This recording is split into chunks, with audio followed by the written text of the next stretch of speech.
Have you ever wondered what happens at an ayahuasca retreat? How do you know if out-of-country retreat centers are safe? Why would anyone voluntarily drink a tea that makes them want to vomit? What benefits do people report experiencing after participating in an ayahuasca ceremony? What are the dangers of ayahuasca? Well, in today's episode of the Psychedelic Therapy Frontiers podcast, we explore these questions and more with founder and CEO of the LaWayra Ayahuasca Retreat Center in Colombia, Sam Believ. Sam is also the host of the Ayahuasca Podcast, where he interviews experts in the psychedelic field about the healing potential of ayahuasca. For those of you who are new to the show, welcome. Psychedelic Therapy Frontiers is brought to you by Numinus and is hosted by me, Dr. Steve Thayer, and my co-host, Dr. Reid Robison. Just a few announcements before we get into the episode. If you're looking for professional training pursuant to becoming a psychedelic-assisted practitioner, you can check out the courses we offer here at Numinus. Click on the link in the show notes or go directly to numinus.com/training, and you can even use the code PTF10 for 10% off selected trainings. If you've listened to the show for a while, you've likely heard Reid and I talk about the psychedelic clinical trial work that Numinus does. If you or someone you know is interested in being a participant in a psychedelic clinical trial, you can click on the link in the show notes or go directly to numinus.com/research, where you can learn more about the trials we're currently running. Lastly, if you'd like to support our show, the best way to do that is to leave us a rating or review in places like Apple Podcasts or Spotify. If you're watching on YouTube, you can like the video, maybe leave a comment down below, subscribe to the channel, and of course, share this episode with somebody you think might enjoy listening to it. Without further delay, here is today's interview with Sam Believ. Welcome back, everybody. Another episode of Psychedelic Therapy Frontiers. Reid and I are honored to be joined today by Sam Believ. And we talked about pronouncing his last name before we hit record. I may have gotten it wrong. But Sam is coming to us from Colombia. Sam, welcome to the podcast. Steve and Reid, thanks for having me on. And I like your version of pronunciation even better than mine, so it was good. Fair enough. I appeared on Sam's podcast, the Ayahuasca Podcast, as a guest a few weeks ago. Sam was nice enough to have me on, and I just was so impressed with what he's doing at the LaWayra Retreat Center down in Colombia, Ayahuasca Retreat, that I thought it might be cool to have him on our podcast to talk about Colombian ayahuasca retreats, his in particular, and all things ayahuasca. So, Sam, if you wouldn't mind, maybe just tell our audience a bit about you and how you found your way to what you're doing now. My name is Sam. I'm 36 years old, from Latvia originally. I've been living in Colombia for the last 8 years. And if you'd asked me 10 years ago about where is Colombia and what is ayahuasca, I would have not known. The way my life turned around was completely unpredicted, or maybe you can say synchronistic, largely synchronistic. I used to be a marine mechanical engineer working in offshore oil and gas and offshore wind. So just kind of being in a piece of metal in the middle of the sea, mostly Northern Sea, and just making a lot of money by Latvian standards, but being really miserable and soulless. So I started traveling. When I kind of was able to realize that, I started traveling, ended up in South America. And when I finally settled here, I got into ayahuasca mostly for, as I like to say, it was a mix of curiosity and quiet desperation. So I was curious because it was just, when ayahuasca is calling you, it comes from you from every direction. Friends are telling you, or maybe for people that are listening to this podcast, consider this potentially a calling.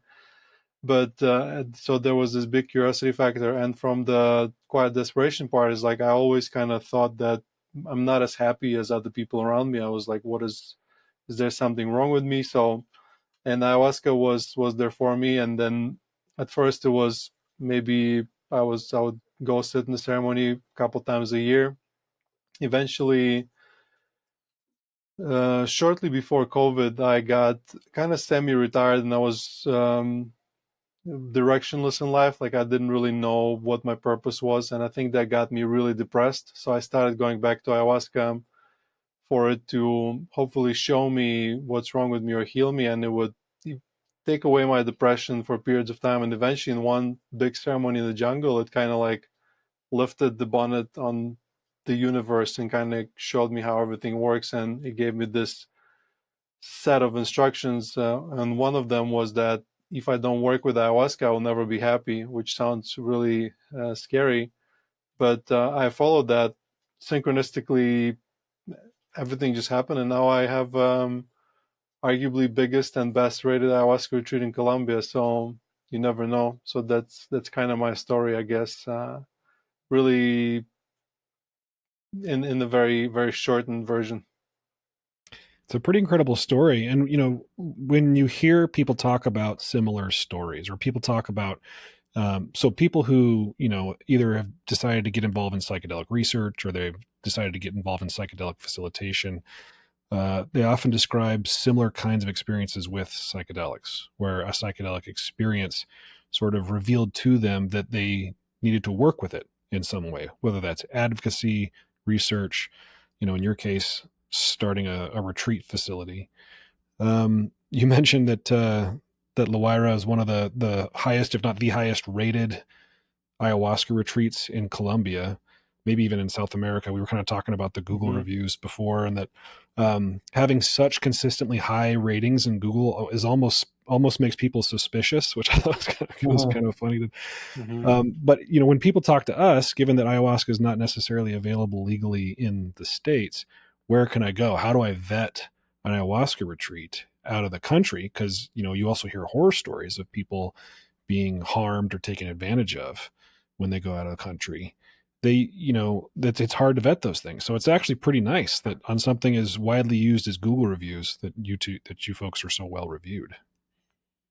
Yeah, I'm well aware of the horror stories because basically, I'm trying to make sure we do everything the opposite of those, and there's many kind of obvious ones, like sexual abuse or like bad facilitating, but there's some that are not that obvious, kind of like when the facilitator's ego or like organizer ego takes over.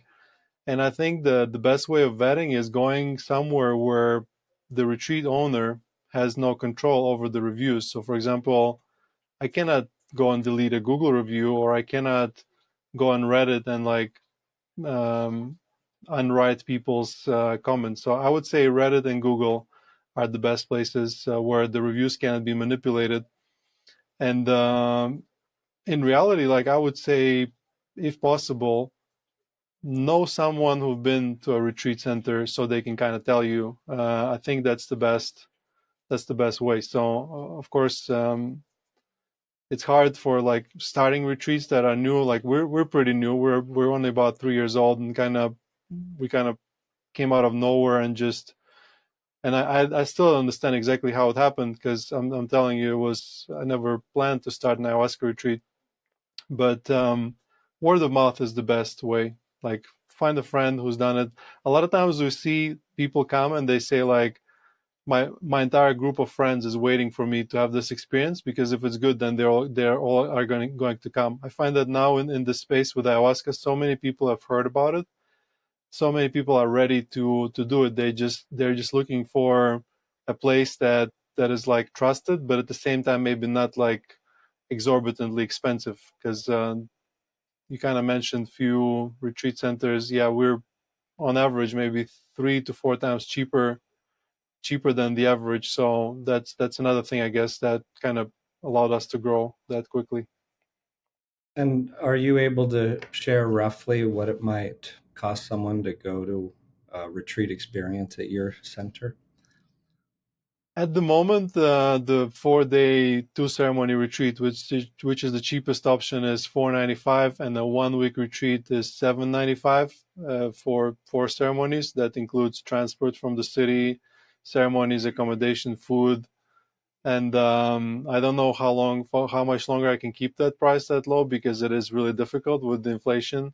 But like I recently went to Mexico to a Joe Dispenza retreat, and I was unpleasantly surprised that like just the hotel alone was was more than that. So it's because ayahuasca like changed my life so significantly. I'm trying to really pay attention to affordability, because I think that it's kind of unfair if only rich people can afford ayahuasca. And it's like, to a certain extent, I understand that if you can fly to Colombia, you already have to be a little have to have some money. But it's a big focus of mine. That's for sure. Well, I like it. We're big fans of accessibility as well, because it's an issue you called out.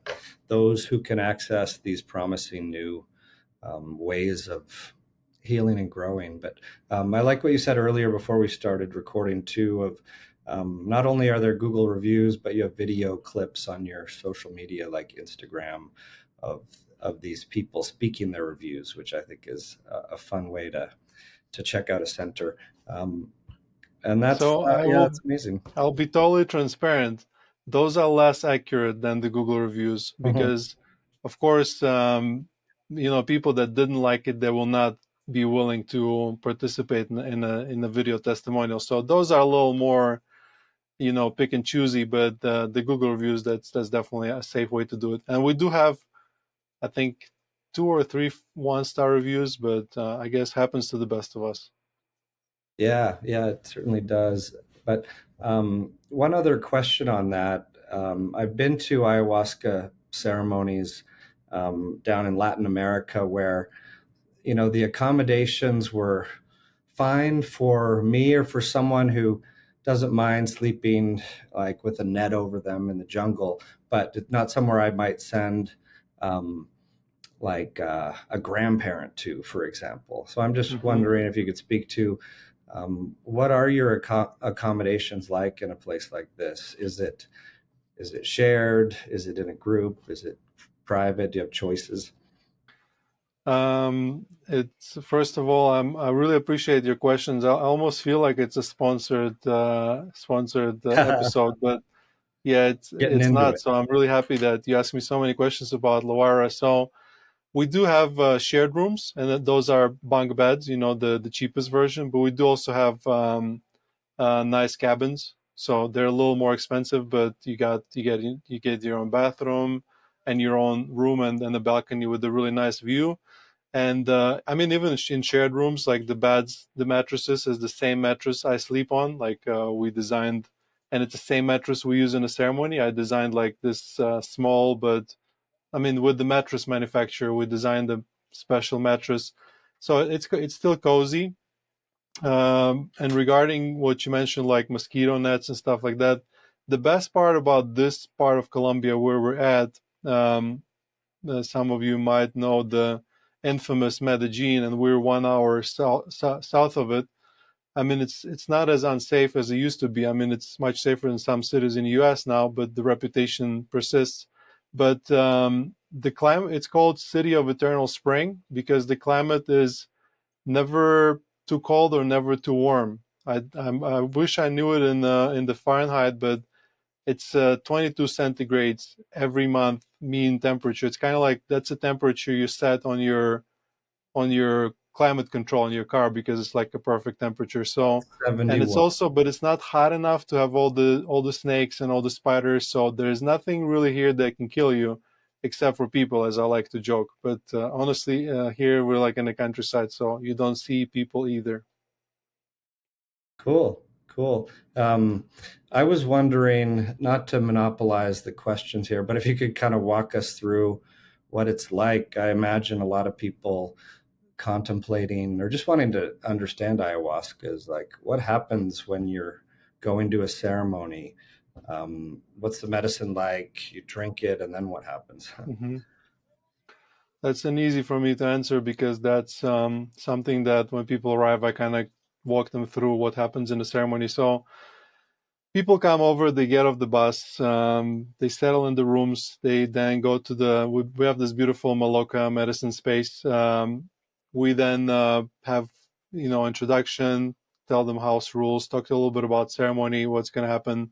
Then we have our first word circle or sharing circle where everyone gets to know each other because we found that it's really important for the group and also the group and the facilitators to really get to know each other and build that comfort because, later on in the week where you need to let go of your ego, you can do it easier so because you have so much trust that's been built.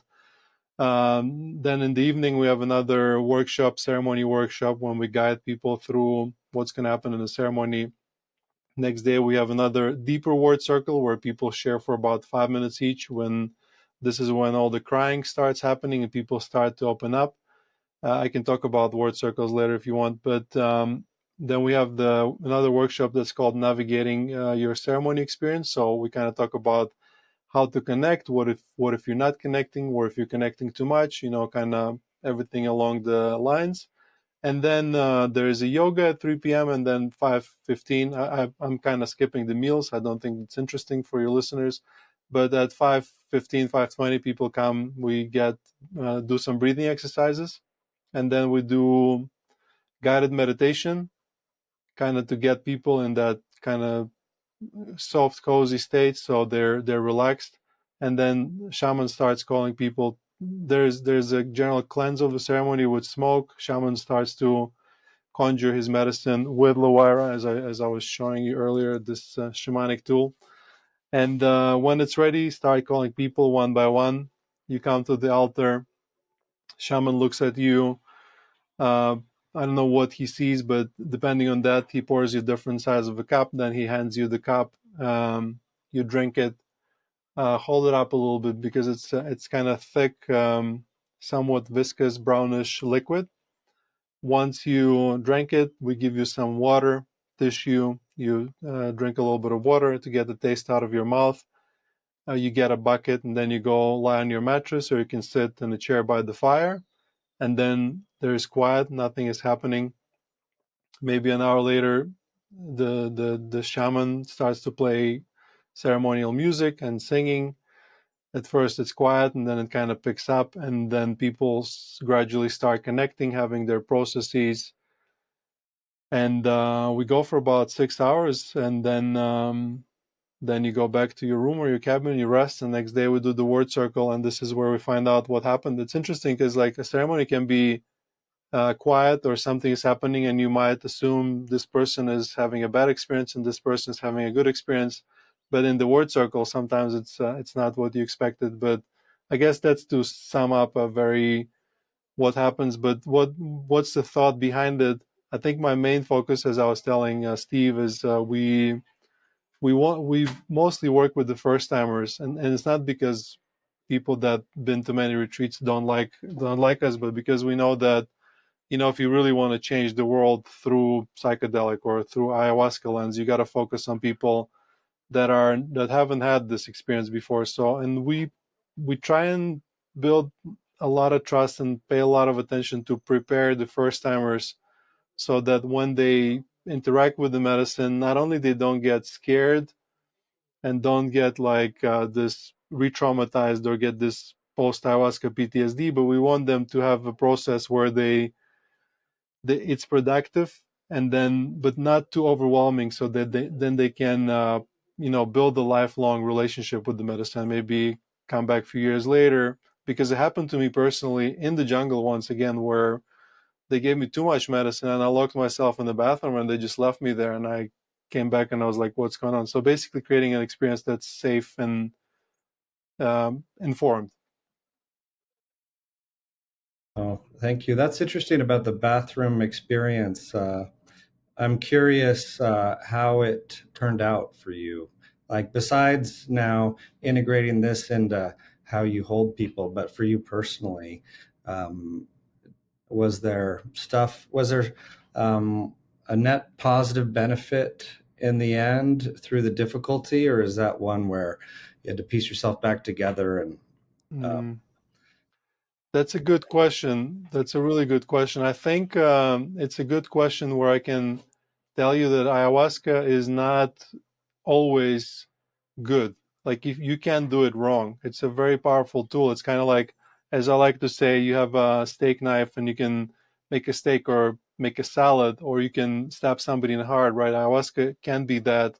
In that case, for me, I think if I want to look for a silver lining, it was a learning experience. I now know how not to do it when I'm doing that work. For example, at LaWayra, we have 8 bathrooms. And the reason I designed the space this way is because I know the bathrooms is a sticky point, and feel free to ask me about bathroom realm afterwards if you want to. But and we have on the doors, the locks are on the top, so if somebody gets stuck in the bathroom, we can open it from outside and get in to help them. So it's not like in that case it was a brick building with the metal door, and I locked myself in, and as I went and sat down and I got stuck in the bathroom realm, I I was helpless, and they couldn't do anything. They were calling me, and shaman was doing something, but eventually they just gave up and just left me there, which was tragic. Not something that would never happen at LaWayra, for example.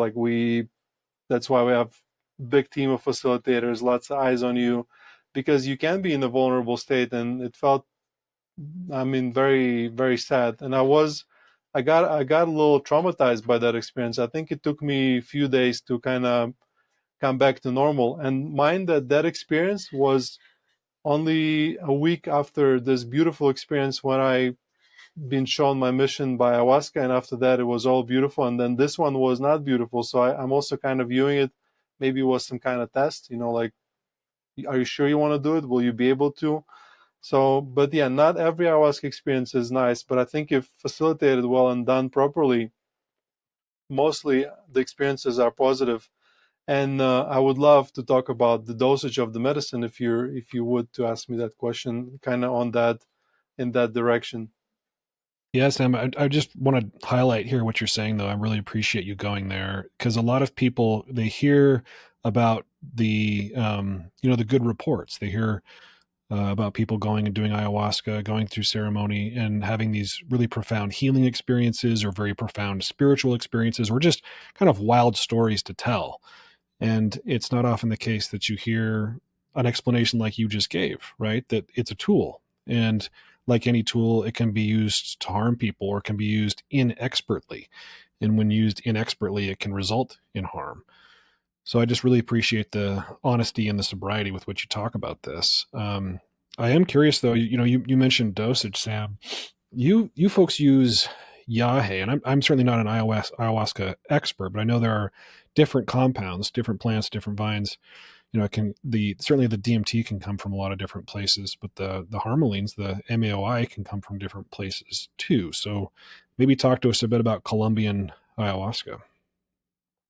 So first of all, talking about Colombian ayahuasca, as I say, there's an injustice where when I first came to Colombia, I already heard about ayahuasca, and I was like, maybe when I go to Peru or maybe when I go to Ecuador, then I will work with ayahuasca. And to such an extent, it's only now kind of slowly regaining popularity. But not only ayahuasca is as traditional in Colombia as in Peru, but it may be even more traditional. And I kind of recently discovered that Richard Evans Schultes, the famous ethnobotanist, when he was doing his ayahuasca research, he was doing it in Colombia. And even McKenna brothers, they traveled to Colombia to do their psychedelic journeys. And Hmm. so, but the main difference between uh, Peruvian ayahuasca and Colombian jahe is just mostly the name, because ayahuasca has many names. They call it in Inga tradition, like our shaman, they call it ambihuasca. They call it daime. There's many indigenous names. Like there's hundreds of tribes, and I'm sure most of them have their own names. But so the main difference is the name, and the second, on the physical point of view, properties and ingredients, the ayahuasca vine is always the same. Even though there's many different subtypes. There's tigrehuasca, cielohuasca. There's probably about 100 of different kinds of subtypes of that vine. But the DMT shrub in Peruvian ayahuasca is chacruna, and the DMT shrub in Colombian ayahuasca is chagropanga or chaliponga. So that would be the main ingredient. But in from the presentation point of view, both Colombian and Peruvian ayahuasca can be cooked or uncooked, depending on how much water was evaporated. It can be thicker or less thick, but it kind of already depends on from shaman to shaman. Like our Titus Jahe is kind of thicker brown liquid. It's not foul, but it's not a nice tasting thing, and at first it tastes actually nice, but once your body learns about how strong it is, it starts to reject it. And there's a lot of stuff we work around that to make sure people can keep it in long enough to connect. But yeah, so jahe generally tends to be thicker and mostly cooked, because I know in Peru there's more work with uncooked ayahuasca. But I've never tried Peruvian ayahuasca myself. I have asked many people that have been to both Peru and Colombia, and honestly, sometimes somebody says Colombian ayahuasca is stronger, but it lasts not that long. And then another person can tell me Colombian ayahuasca is weaker, but it lasts longer. So what I realized is nobody really knows what the difference is.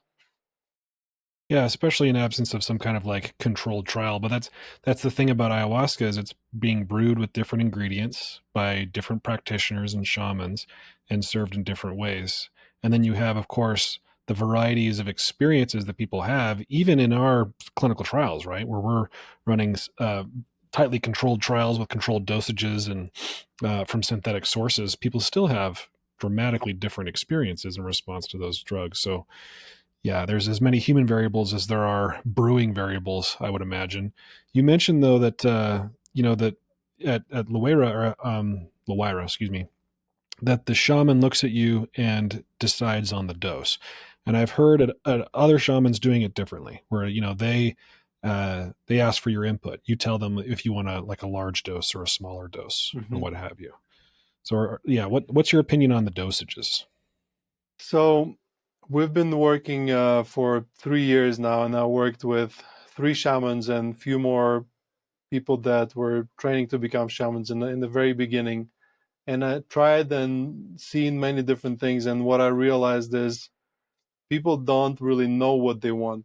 People that come to work with ayahuasca for the first time, they might want to see visions, but it's not about visions. They might have a totally different experience and get a lot of healing. So most of the preparation that I talked to you about is about managing their expectations and kind of teaching them to see that fine detail with ayahuasca healing, because it's not just a psychedelic that gives you visions.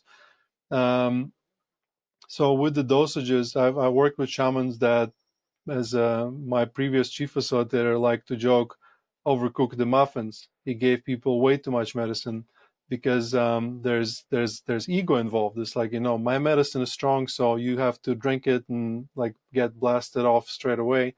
And now I work with a shaman that's, he has his ego under control, so he prefers to start slower and build up. And of course, people can still have an opinion, and they can say, if we see that somebody is not going as deep as they would like to, we will work with the dose, and he is flexible enough. But at the same time, as I like to tell people, if you come to a hospital and you're going to get a surgery, you're not going to tell a doctor, give me so many cc's of such and such medicine, because first of all, you don't know, and second of all, they'll probably just sedate you and like tie you up or something like that. It's I'm joking, of course.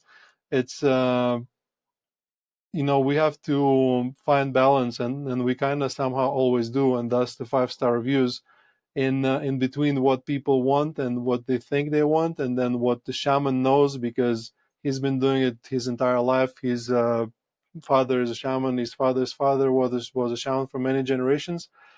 So, and also bring people slowly to this point of a breakthrough, because what everyone expects is that breakthrough, and normally it doesn't come on the first ceremony. As some of you who work with ayahuasca know, sometimes first ceremony just scans you. So I would say we probably we start with slower dosages and then we build up. And I don't know if everyone does it, because it's really hard, because people will really want psychedelic experience immediately, contrary to what they actually need, and it might be counterproductive. So resisting that and just saying like, whatever, have your 3 cups or 4 cups or straight away in 1 cup is almost an easy escape. But we're firm. We're like, there's a process, and then ceremony 2, 3, the lids start to pop and people have beautiful experiences. The word circle really helps with that, because maybe after first ceremony, somebody had an experience that they not what they expected. Maybe it's not as strong as they wanted, or the message was different. It's not connected to their intention, but there is third of a group has already had a beautiful experience. So then they kind of see, okay, that's maybe it's not medicine, maybe it's me. So then second ceremony, more people start to break through, and then as we go along, eventually everyone gets what they came for. But even then, the trickiest part is sometimes, like this one of the interviews I have on my podcast is we call people that come to LaWayra patients, not visitors, because we see ayahuasca as medicine, and we see people coming to heal, so we call them patients. So one of our patients, he was under the impression that he did not connect to the medicine in the week, and he left back home a little frustrated. But the moment he landed, his wife received him in the airport, and she said, you changed. Something changed in you. His kids said he's changed. His parents said he's changed. His coworkers said he's changed. And then his depression went away, and 6 months after that, he WhatsApped me and asked me to send him the logo of LaWayra, and I was like, why? He's like, I want to tattoo it because it changed my life. And I was like, well, I thought you were not happy. So a lot of the healing with ayahuasca happens unconsciously. It's almost the part that comes to the conscious is almost like a side effect of what's happening in reality. So it's complex. I think I'm going on a bit of a rant, so feel free to stop me. I like that rant though, because I was going to ask, and Reid, now I'm bogarting the microphone. So Reid, if you got questions, feel free to jump in here. But I'm so curious about the healing process, the transformation process with ayahuasca, because you mentioned it being sort of subconscious for some of these people, like the person whose story you just told. Because a lot of people, when they hear about ayahuasca, they hear about these really, really challenging psychedelic experiences. They hear about, especially the purge, right? They hear about the vomiting or the defecating, or, the screaming and the crying and the shaking and the dancing and the laughing. And, the people are, especially the uninitiated, are like, why would anyone want to do that? That sounds terrible. And then you hear people describe the healing properties of that type of experience. But then, you're also hearing what you're describing here, where even people having these pretty wild experiences, the actual change that takes place could be slow, could happen over time, and could be subconscious. Yeah, so what you're describing, like talking about subconscious part of the medicine, some people like to call ayahuasca shadow medicine because it works on the shadow as per the Jung's work. And I've been exploring that concept a lot, and because we get so many projections thrown at us during word circles, for example, there's like, it's almost obvious, or even like noticing how people go into their childhood versions of themselves, and like so I'm not a psychiatrist like you guys, I wish, but I've been reading some stuff. So as to me, it seems that a lot of the mental side of the healing comes from that massaging that subconscious and somehow bringing up um, things to the conscious. So you would commonly have somebody say in the word circles, like, I just realized that I was an asshole in such and such situation, and I need to call and ask for forgiveness.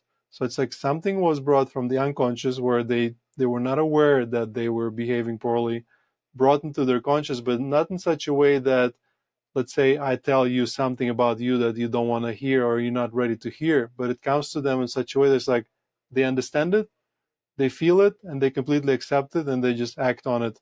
And so that would be one way of explaining it. And as you said, the bodily stuff, like I interviewed Joshua Silvey, who is one of the experts in somatic experiencing, and we found that there is this similarity. He actually ended up coming to LaWayra as well. There is this similarity between somatic work and ayahuasca, because in somatic experiencing, you try to provoke certain movements or observe them. And with ayahuasca, it kind of happens naturally. People just notice their legs are shaking, or they feel heaviness in certain parts of the body, or the pain. Then somehow it goes up, combined, collects in the stomach, and then they purge. So not only is purging not this nasty side effect that people want to avoid, purging is the main part of ayahuasca. It's like somehow this is where it takes the intangible, the emotions, the feelings, maybe even spiritual garbage, and then it puts it in the physical, and then you purge it out. And then some people look in their buckets and they report seeing all sorts of crazy things that shouldn't have been there. And same goes from, as I like to say, bottom purge. As an engineer, that's a term that we adopted here at LaWayra. So yeah, people resist purging. People are afraid of purging, but I think it's the best part of ayahuasca. And sometimes when you go to work with other psychedelics like mushrooms, you might feel that you have an experience and something comes up, and then it settles down again. And then you miss the release, you miss the purging. And as I like to say to people when they come to LaWayra, is not only you're gonna learn how to purge, you will love purging, and you will, to such an extent that you will expect purging, and when it doesn't come, you will feel sad. Some people even try and force purging, but this is also not recommended. So Yeah, I like that approach of the patient one. Patient meaning patience, and I've heard it from some 5-MeO DMT communities that there's an approach of the handshake, the hug, and the full embrace of going in, helping someone get to know a medicine on the path to letting it kind of rock your world, be transformative. Because there is a risk of it being too much too fast, and so I really like that, appreciate that, and hear what you're saying. I agree with it on the dosing. Yeah, all too often people come with a preconceived notion of wanting a big dose, or they're just going to do one night, just to say they've done it or check it off a box, like. Like I've run one marathon in my life, but that doesn't make me a marathon runner at all. And so there's a lot to be said about the preparation path yielding much better results, I think, and kind of being patient as you surrender to the process. But I had a question on purging, because I've been in ayahuasca ceremonies where, I think over a 2-night weekend with this certain kind of ayahuasca, whatever it was, there was no purging whatsoever by vomiting that happened among the 20 people in the circle. That's unusual, but there's always a good double-digit percent, it seems, that aren't purging in that way. And I'm wondering what you'd say to the people who don't have purging in the way that others might be cheering it on, even if they're open to it, perhaps. So I've had some ceremonies where I didn't purge at all, and I've had many ceremonies where I didn't vomit, but I had the infamous bottom purge. There are ceremonies where you have, as we call it, double trouble, where you go both ways, and this is why we tell people to bring their buckets with you anywhere they go. But I mean, maybe something in the recipe, I don't know, somehow the purgative part was removed. I don't know. I wouldn't know why and what happened, or Yeah. maybe you had such a clear spiritually enlightened group that there was nothing to be purged, including yourself. So, but I say that you can go without purging occasionally, but eventually it will find its way out. And also, same as with other psychedelics, it's not just the vomiting and the diarrhea. You also get shaking, you also get yawning, crying, sometimes speaking, screaming, all of the classic ones. So the energy will find a way to leave your body. Cool. And I believe that it's interesting to look at this from through two lenses. Like, I'm sitting in our research clinic here in Utah where we do psychedelic clinical trials, not ayahuasca, but we do have a 5-MeO DMT study, for example, a nasal spray, and psilocybin studies, and LSD study, other medicines. But so in these clinical trials, the side effects, the adverse events are a hot topic these days, of how to characterize anything that happens on it, including hallucinations, including vomiting, for example. Knowing that some of those are, very positive, wanted parts of the experience, and it's very different from individual to individual, if and hard to tell if it was positive or needed sometimes. Like, we don't have the answer key to that, but I do think that brew certainly matters a lot. And that probably had a lot to do with the experience of why there wasn't purging in this one ceremony I mentioned. That was an anomaly, I'll say. Mm-hmm.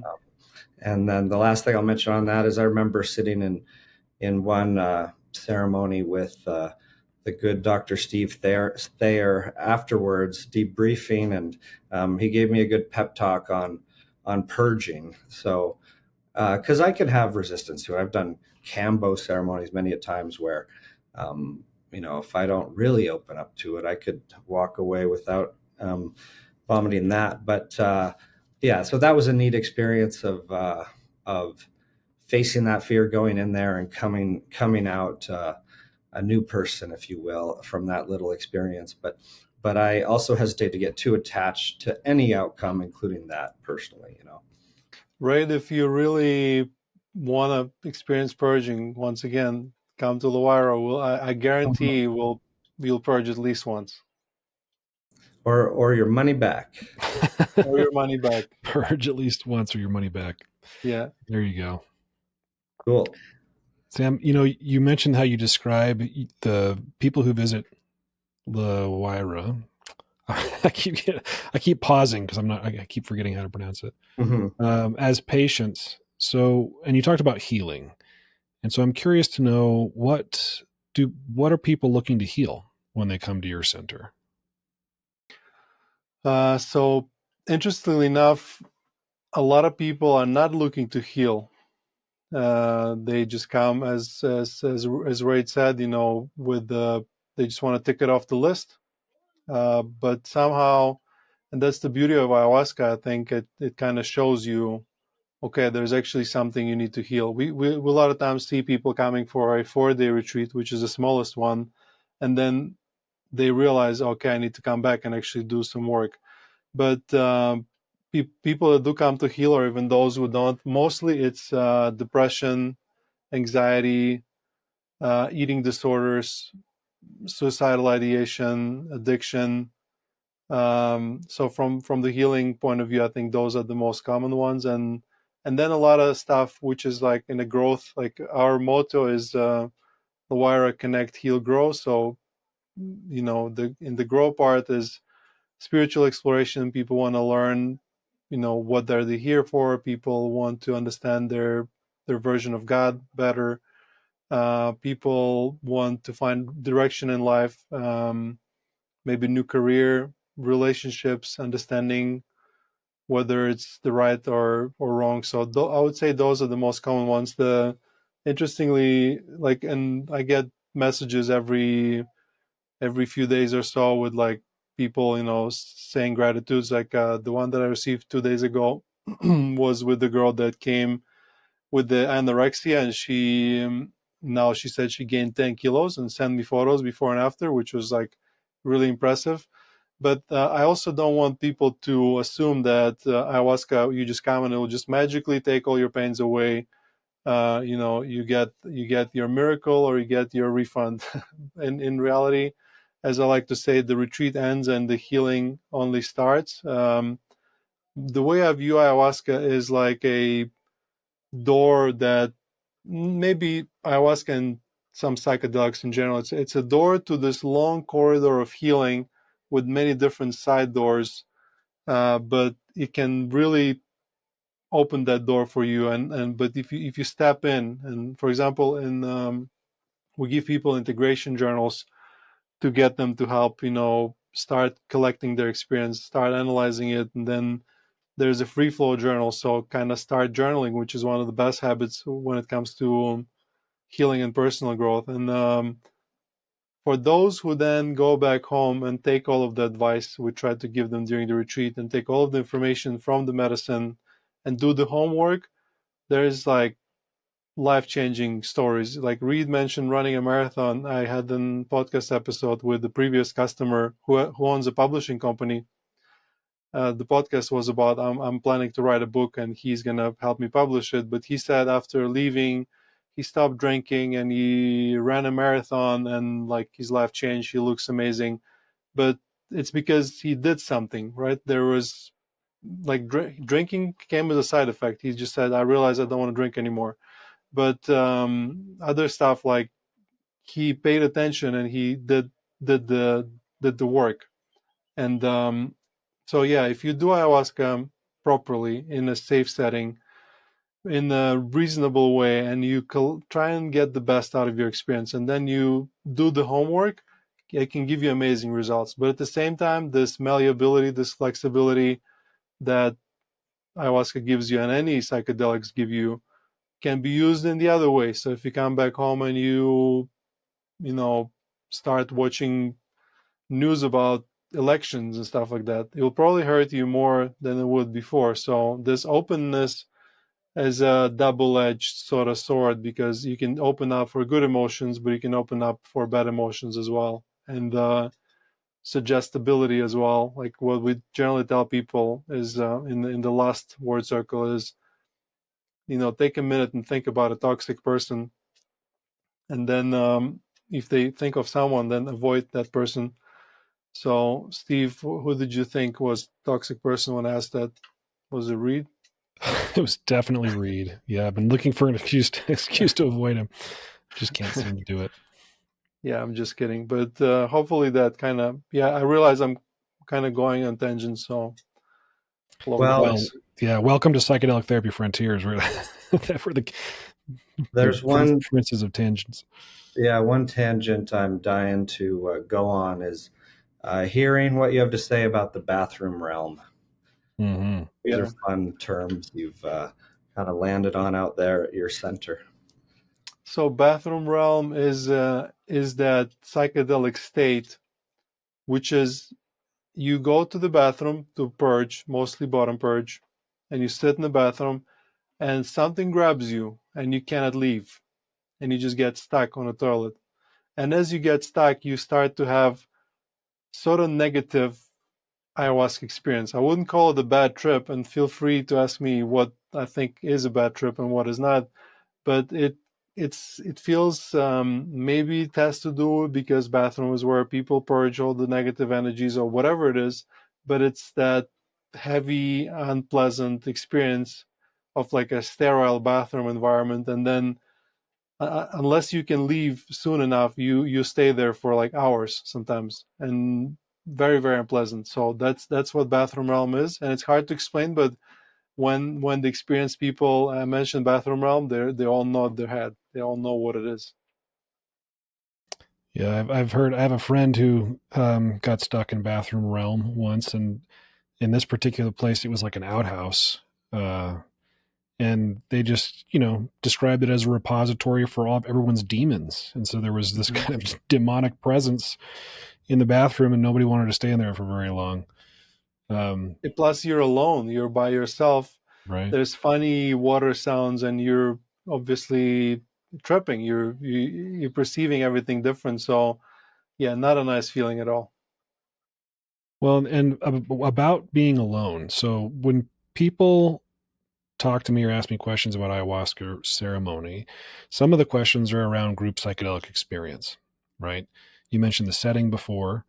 So, in your observation and experience, Sam, what are maybe the pros, and if there are any cons, to being in ceremony with other human beings having their own process? Yeah, this is a really common concern because like right now it's a bit of a quiet season and our groups are maybe 15 people per group. But when it gets busy, it's like 25. Of course, we have a huge space, so it doesn't really matter. But people always ask me, yeah, there's this group and I'm afraid, they will see me or I will see them and get distracted. So it's a big pet peeve. People really are worried about the group the most. But what I find is those people that worry about the groups, they all then tell me like group was the best part of the experience, because as we like to say, half of the healing, if not more, comes from the group. Because number one, just being in those word circles and sharing, first thing that happens, as I like to say, we live in that Instagram reality where everyone is perfectly perfect, and only you are imperfect, and people can't connect to other people because everyone is kind of being fake. So first thing is what we somehow manage to do every time, we get people to open up. And then everyone realizes, wow, look at this. Everyone is suffering similarly to me. Then through that vulnerability plus ayahuasca and sharing the space together, people start to bond. As I like to say, the best way to make friends as an adult is to come to an ayahuasca retreat. People connect super quick. So that's another effect. Then because of those bonds, people start supporting each other. So of course we have facilitators that spend time talking to people, but there's people helping people is the best way. And it's like almost feels unreal, like there's so much love and hugs and people having deep conversations. And then in the word circles, what happens sometimes, you don't see your issue, but then you see somebody sharing, and all of a sudden, as a mirror, you reflect through them and you see, okay, I have something similar, and it helps you learn this way. So there's many ways. That's from just reasonable point of view, but from a spiritual point of view, as shamans would explain, there's energy, there's flow of energy. It's almost as a 1+1 is 3 kind of magnifying effect, that there is this group cohesion and this something that just makes it stronger. I don't think any indigenous tribe works with ayahuasca like one-on-one, or maybe, but I think it's mostly always a communal ritual. But when it comes to the cons, there still are some. For example, you do get occasionally one person that's just like noisy, and you don't want to. Of course, we say, sometimes they say his noise is your process and you need to learn how to be patient and all that good stuff. But in reality, a lot of times it doesn't work. We do give people earplugs for various reasons, because you also get sometimes very sensitive to sound. But there can be person that will be noisy and it will take away from your experience, but it can be mitigated by good facilitation. For example, we have a big space so we can take the person outside. If one person's process start to take away the entire ceremony space, this is when we kind of intervene. Of course, not like, oh, you laughed for a minute and we just gonna banish you. No, it's like you gotta really earn to be, like, we have a room, we call it a gulag. It's Oh a room no. with mattresses. It's nice and soft and cozy for somebody who's maybe like losing themselves a bit too much. I mean, we even have like medical restraints if needed, but we never use them. So you can facilitate the cons away, but the pros are, we do private retreats sometimes because people want them and they just want, I guess, more expensive ayahuasca experience, but it's not the same. Something's missing. If a group is, and I remember when we were growing and the groups were becoming bigger, I was like, well, I'm afraid that the magic will go away. And so far, I haven't found what's the perfect number. When we were having 10 people, I thought that's the perfect number. And we were having 25, I thought that's the perfect number. I do believe that there is a limit. I think there is a moment where the group becomes too big to be able to have that cohesion. And I think then we're going to split in two groups. But that's to be proven. I think that the number is somewhere around 30. What do you think, guys? I mean, that would make sense. It also depends on, how many facilitators you have and helpers. But even in large groups, you can get these sort of splinter groups where there is cohesion and communitas in subgroups. But yeah, I think I agree that the group aspect, for all the reasons you described, Sam, can be really, really powerful. And also because of this sort of shared, it's something I've called in the podcast before, this phenomenon of the shared ordeal. Like when you go through something by yourself, it's one thing. But when you go through something with brothers and sisters, right? When you go through something that's shared by your fellow human beings, there's something particularly special about that. And maybe it's maybe it's primal. Maybe it goes back to our genetic coding as social creatures who need each other for survival and Yeah, purpose. I believe you're working with the people in military, right? So you probably observed that firsthand. It's like there's something magical about puking together and like uh, being in a environment that maybe is a little scary sometimes. That there's definitely that element. I remember same would happen when I was before working on offshore and gas. I was working on ships, and sometimes you go through like things like fires and scary stuff, and it does bond you a lot. So that's a great observation, Steve. Yeah. Well, Reid, any other questions for Sam before we let him share whatever else he wants to share? Well, so many questions, and zero feel like I need to ask them right now. Right now, but how about you, Steve? Any other tangents you want to go on? We ran down most of the rabbit trails I wanted to run down. Sam, anything else you want to share with our audience, or anything else you want to make sure they know before we sign off? I think what I want everyone to know is that I think I think ayahuasca is not for everyone, Mm. but I think ayahuasca is almost for everyone, or for more people than they think. So I don't know if it makes any sense, but I think that observing what I've observed with like probably a couple thousand of people now, it's this very unique, very nice way to just jumpstart your healing process. Like people that you would never expect to become spiritual or mindful become that after their ayahuasca experience. Not automatically, but some of them do if they do the work. So I think that's my main message. I think people should not be worried to try ayahuasca. It's much safer than it's made to believe. If you have a pure ayahuasca, if you have a real shaman, if you do all the preparation well, it is extremely safe and brings a lot. So, and I want people to know that Colombia is also a place for ayahuasca. Like a lot of famous retreats in Costa Rica, they actually source their ayahuasca from Colombia, but Colombia doesn't get the rep it deserves for all this good work. So there's indigenous tribes here that do amazing things. So that's something that I'd want people to know. And yeah, if I'm allowed to promote a little bit, I would Please. say, am I? Yeah. Yeah. Yeah, I would Yeah. say Where can people find you?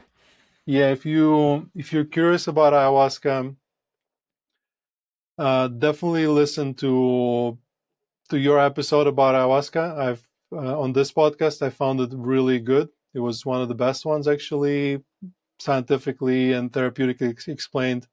But if you want more of a experiential testimonials and stories and interviews with authors that wrote books about ayahuasca, then check out my podcast. It's ayahuascapodcast.com. Very easy to remember. And if you want affordable, accessible, and authentic ayahuasca experience, then come to LaWayra. And hopefully Steve and Reid are going to come as well. It's on the bucket list for sure. You make a good sales pitch, and and like we were talking about before, it's important that when you go to these places that the facilitation is expert and competent. And so I really appreciate Sam coming on. We'll put links to your Instagram, to the podcast, and to LaWayra in the show notes. Thanks again, Sam. Really appreciate the conversation. Thanks, Sam. I love how you describe this stuff so well and in a gentle way. So I appreciate it, and hopefully this is helpful for listeners just to get a feel for what it's like, whether or not they're considering it. But yeah, we appreciate it. Thank you, guys. Thank you for your work. Thank you for having me on. Yeah, the world deserves to know about everything that you guys talk about. Psychedelic Therapy Frontiers is brought to you by Numinus. a mental wellness company committed to tackling the global mental health crisis by delivering best-in-class psychedelic-assisted therapies, contributing to the body of primary and clinical psychedelic research, and fostering healing through community connection and social responsibility. You can learn more about Numinus at numinus.com. That's Numinus.com. If you enjoyed the show today and you want to support us, here's how you do it. Rate and review the show on platforms like Apple Podcasts and Spotify. Subscribe to the Numinus YouTube channel, like the videos, and share it. Share the show or clips of the show with someone that you think will enjoy it. The content of this podcast does not constitute medical advice or mental health treatment. Consult with a medical or mental health professional if you believe you are in need of mental health treatment.